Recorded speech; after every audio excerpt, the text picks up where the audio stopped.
nagbabalik po ang inyong palatuntunan para sa ikalawang basyada ng mga balita. Bilang bahagi ng pakikisa sa buwan ng pagdiriwang ng Scouting, isinagawa sa Mabini Homesite Integrated School ang school-based flag disposal ceremony. Ika-22 ng Oktubre ayon sa direktiba ng Punong Guro 1 ng MHIS na si Dr. Marivic Varga. Pinaunahan ito ng mga scout leaders na sina Ginoong Dean Jason Daysanco, Ginoong Mario Rompilio para sa BSP at Dinaginang Dalia Agapito at Mildred para sa GSP. Naging bahagi ng programa ang pagbibigay-pugay sa mga lumang watawat ng paaralan bago ang pagsusunog at paglilibing sa mga ito sa pamamagitan ng pag-aalala sa kasaysayan ng bandila ng ating bansa. Magiging palagiang bahagi na ng ang flag disposal ceremony sa mga gawaing pangpaaralan ng MHIS sa larangan ng Scouting. Ang ulat na ito ay naitala ni Mary Jane Salvador ng Mabini Homesite Integrated School. Sa iba pang mga pangyayari, sa paglulunsad ng Project Lead Treatise, a leadership enhancement achieved in difficult times through trainings, nagdaos ng webinar on capacity enhancement for student leaders ang paaralang elementarya ng Pula nitong nakaraang linggo. Binuo ang Project Lead Treatise upang paigtingin ang halaman at kasanayan ng mga mag-aaral na bahagi ng Supreme Pupil Government upang magampanan nila ng mahusay at epektibo ang kanilang mga tungkulin bilang kaagapay ng paaralan sa pagpapatupad ng mga programa, proyekto at aktibidad nito.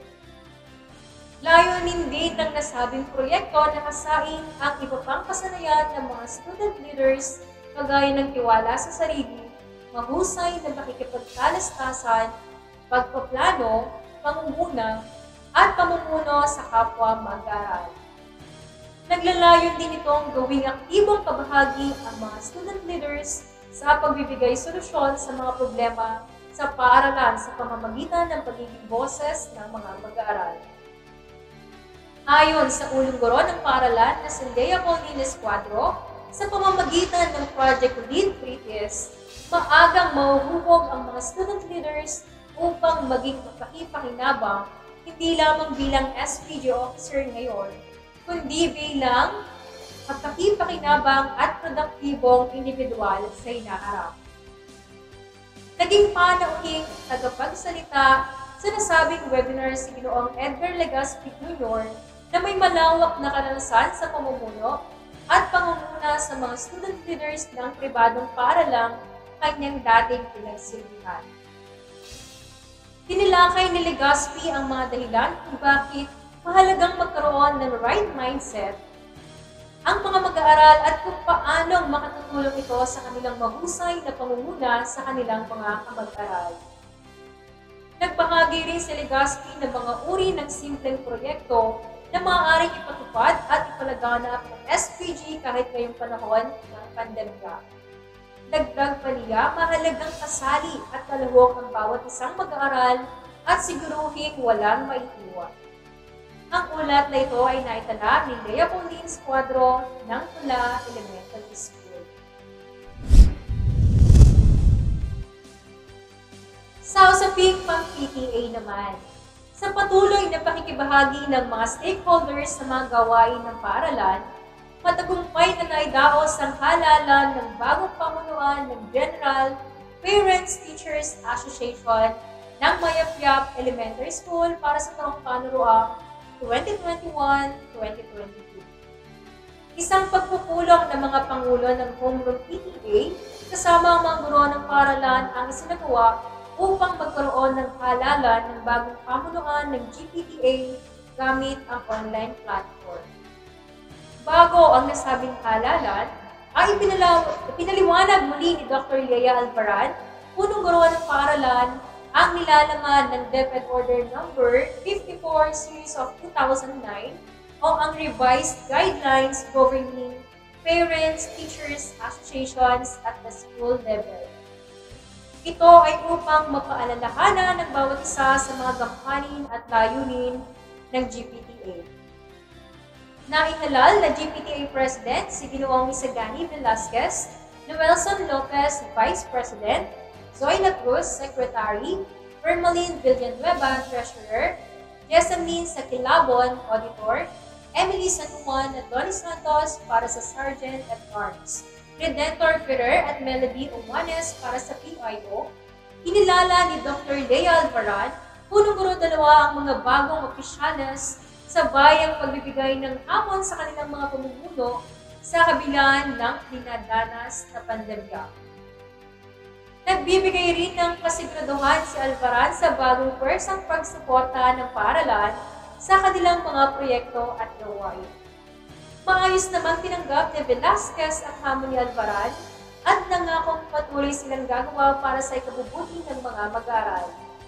Naitala ang ulat nito ni DepEd Media Bureau Member Zoyla Cruz.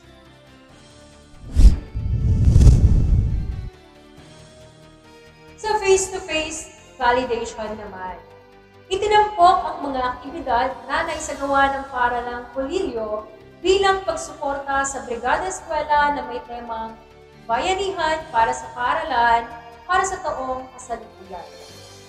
Dahil sa komprehensibo, informatibo at kahangahangang presentasyon ng mga naisakatuparang hakbangin na binigyan din ni Principal June Bernabe, ay naging kwalipikado ang eskwelahan bilang representante sa regional validation ng Brigada Eskwela para sa medium school category.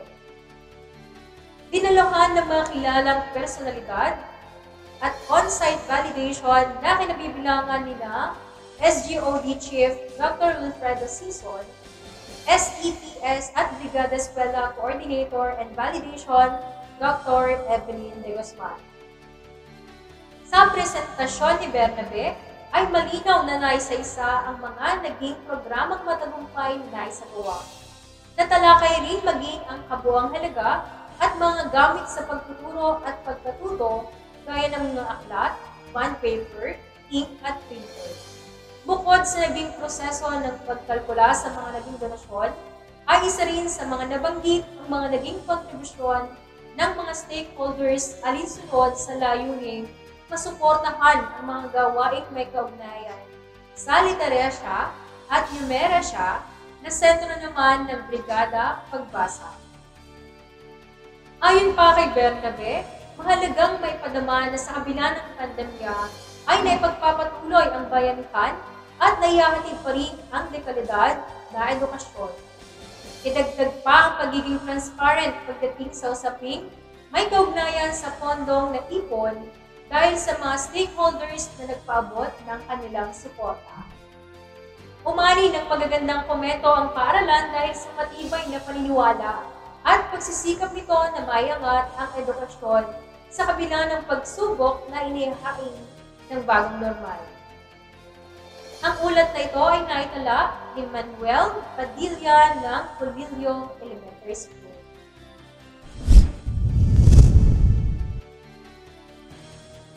Sa usaping validation pa rin, itinampok ng Imelda Integrated School ang mga naisaayos at naidagdag na mga pasilidad kabilang na ang mga proyektong naisakatuparan sa nagdaang division level validation ng Brigada Eskwela nitong nakaraang linggo.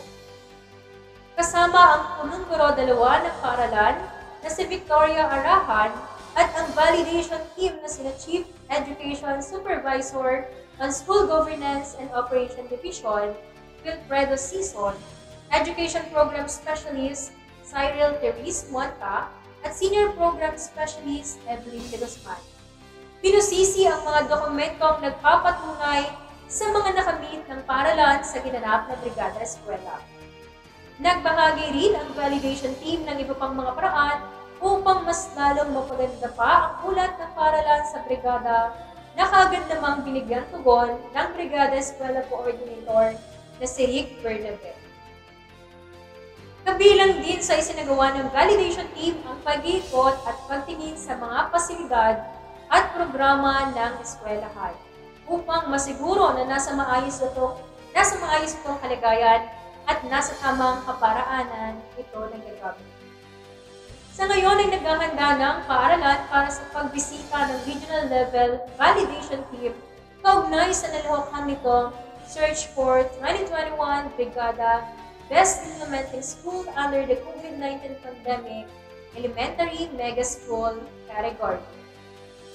Naitala ang balitang ito ni Dec Padilla, Media Bureau member mula sa Imelda Integrated School.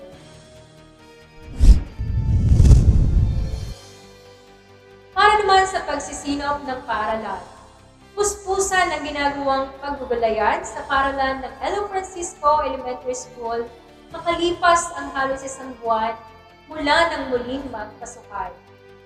Voluntaryong nakikisa ang ilang mga magulang mula kinder hanggang grade 6 upang maimanda ang nasabing mga gulayan. Kaugnay nito, 2 truckload ng garden soil ang agarang inihatid ng isang dating opisyal at ngayon pribadong mamamayan ng Bangad na si Ginoong Manny Eslaya sa paaralan. Ayon kay Eslaya, hangad umano niyang makatulong sa paaralan at mapagaan din ang hirap ng mga guro sa paghahanap ng lupang gagamitin sa kanilang gulayan. Lubos ang pagpapasalamat ng punong gurong si Carlos Celestino Jr.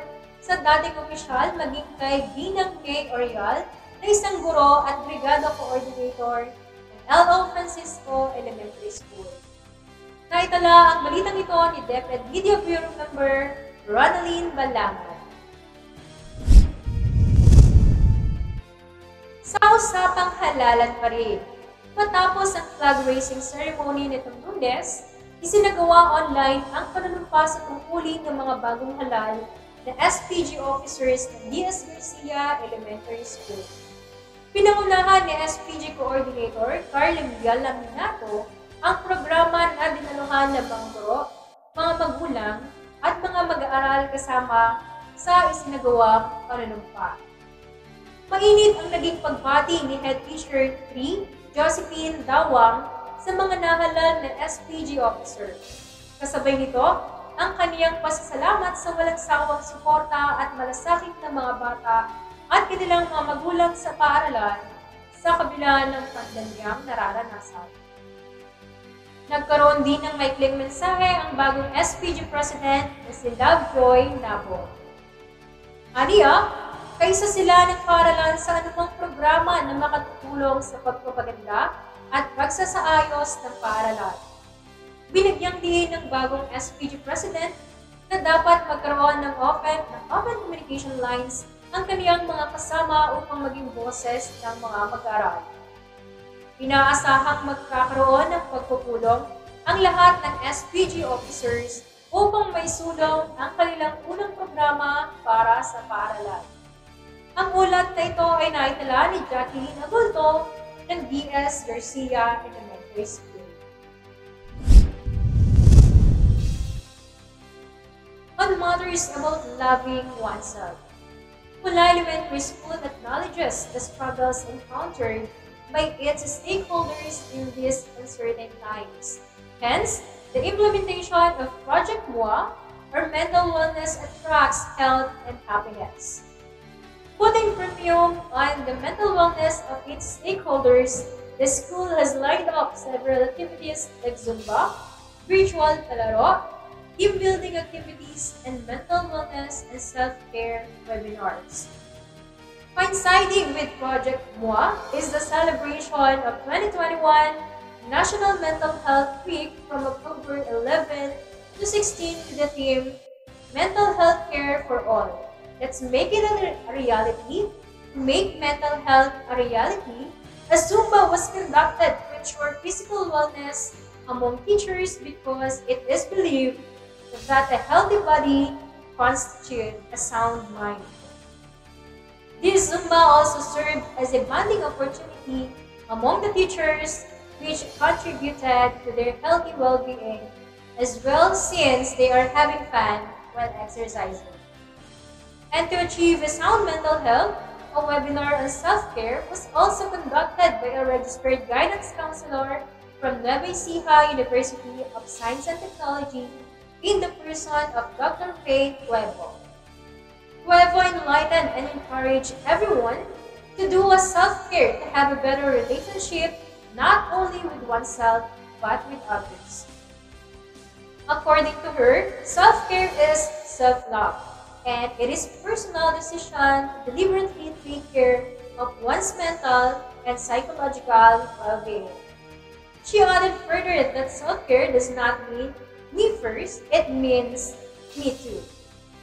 This report was posted by Lea Paulinis Cuadro of Pula Elementary School.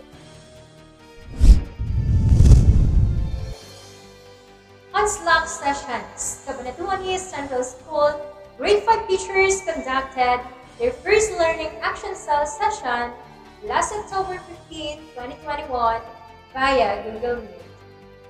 The topic was Educational Technology in New Normal, Introduction of Online Teaching and Learning. The event was spearheaded by Narisa Gregorio, the master teacher and mentor assigned to Grade 5, with the support of Principal Roda Mahulagnay.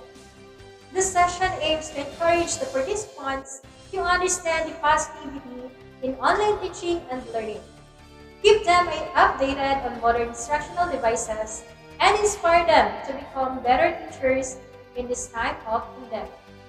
Moreover, this provides the participants the opportunity to acquire the digital or technological skills they need to deliver lessons using online platforms. Ms. Marian F. Lumibao, the last session resource speaker, gave a compedious and extensive content and engaged the 5th grade teachers by discussing what is online learning and how it works. She also talked about strengthening online learning platforms, and frequently asked questions were also mentioned in her lecture.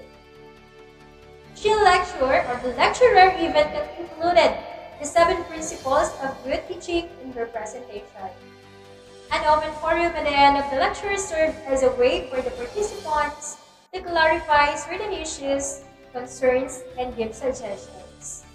The last part of the webinar was the virtual awarding of the Certificate of Recognition to the speaker. This was posted by Narisa Gregorio of Cabanatuan East Central School. On monitoring. To get acquainted with the current practices and strategic efforts made by Macatbang Integrated School in the new normal, District 10 Public School District Supervisor Mopel Panahon visited the school last week for a school-based monitoring. Dr. Panahon paid attention on the implementation of different programs such as Trivius Project, or Bawat Bata Bumabasa, Eco-Kit, and the use of iBook in ELE EPP. She also inspected the printed modules to see if these are aligned with MELDS and for some possible corrections. She was also updated on the ongoing beautification of school facilities, issues, concerns, and intervention employed in the implementation of modular distance learning. Module distributions, best practices such as Modulalay, Modules on Wheels, and Gabay Aral projects. Aside from keeping track on the number of learners who are able to attend online classes for grade level, she also encouraged learners to watch DepEd TV Channel 13 and Teleturuan under the DepEd TV Channel Media Bureau Online to supplement the teaching learning process. Furthermore, the PSDS extended technical assistance to newly hired teachers for their teaching confidence and professional growth through individual coaching. School Principal Euphemia C. Santiago ensured that all matters that have been tackled and given feedbacks was fully understood and was hoping for positive outcomes this school year. She said monitoring and mentorship will help the school in crafting programs, improving the delivery of schools' education services. This report came from Regine Grace Oligario of Macatbang Integrated School. Still on monitoring, Assistant Schools Division Superintendent Enrique Angeles Jr. visited all the schools in District 4 last week. to monitor the upgrades and readiness of the schools and their personnel. Accompanied by District Supervisor Gemma Tan, ASDS Angeles reached out to education frontliners by extending his time and effort to know the present scenarios in the field. Among the schools he visited and spent time with are Valdepuente Elementary School, Cabanatuan North Elementary School, PG Crisostomo Integrated School, Calagundian Elementary School, and Lazaro Francisco Integrated School. To provide technical assistance for the efficient operations and effective implementation of programs and projects of the division, he visited the schools personally and even managed to inspect the rooms one by one, direct teachers' interactions, and mingled with them. Angeles commended school heads for having maintained their respective stations even with limited number of personnel due to alternative work arrangement. PSDS can also acknowledge the effort of school heads and teachers in maintaining safe, secure, and sanitized schools in the district. This report was posted by Rosaline L. Guzman of Cabanatuan North Elementary School. On teacher education matters, almost 700 participants were refreshed on the new roadmap of education through CHED RO3 and DepEd RO3 initiated webinar on October 22. As stipulated in Regional Memorandum Number 506, Series of 2021, the Jury of Regional Teacher Education virtual conference ushered in new directions of transfer of learning as an offshoot of the health crisis.